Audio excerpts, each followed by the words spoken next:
In this podcast episode, Ben Shapiro discusses several issues related to censorship, anti-Semitism, and the Israel-Hamas conflict. He starts by announcing that the Daily Wire is joining the new Civil Liberties Alliance and the Federalist in suing the U.S. State Department over censorship.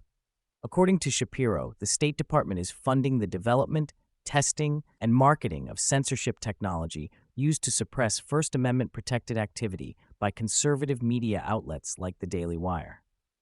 The lawsuit aims to stop the censorship regime rather than seeking monetary compensation.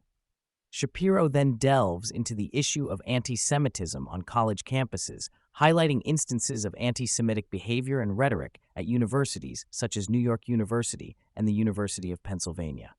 He shares testimonies from students who have experienced anti-Semitic incidents, including defaced posters, unauthorized protests, and physical assault.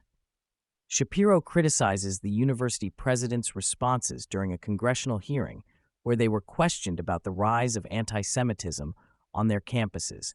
He points out their reluctance to acknowledge that calling for the genocide of Jews violates their institution's rules of bullying and harassment. The podcast also addresses the left's attitude towards Israel and anti-Zionism. Shapiro argues that the intellectual left believes Jews are not part of the intersectional coalition of oppression and that Israel is viewed as a colonialist outpost of the West. He criticizes the university presidents for their stance on Israel's right to exist as a Jewish state, suggesting that their responses reflect a deep-seated animosity towards Israel. Furthermore, Shapiro discusses the impact of universities on young Jewish individuals, citing a New York Times article that explores how leftist ideology has led some young Jews to oppose the existence of Israel as a Jewish state.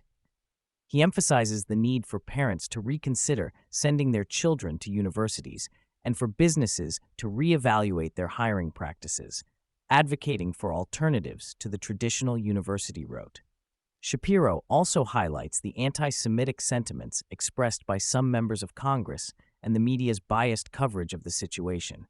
He criticizes the lack of condemnation for anti-Semitic comments made by certain politicians and emphasizes the need for real action to combat anti-Semitism. He also discusses the FBI's handling of the Hunter Biden laptop during the 2020 election, pointing out the agency's failure to confirm the authenticity of the laptop.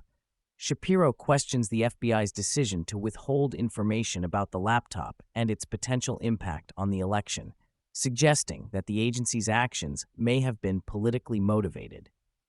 Shapiro then shifts to the debate in Congress over Ukraine aid and border security.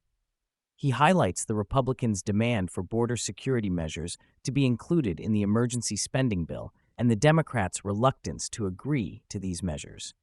Shapiro questions the Democrats' priorities and their refusal to compromise on the issue, suggesting that their stance may be influenced by a desire for open borders.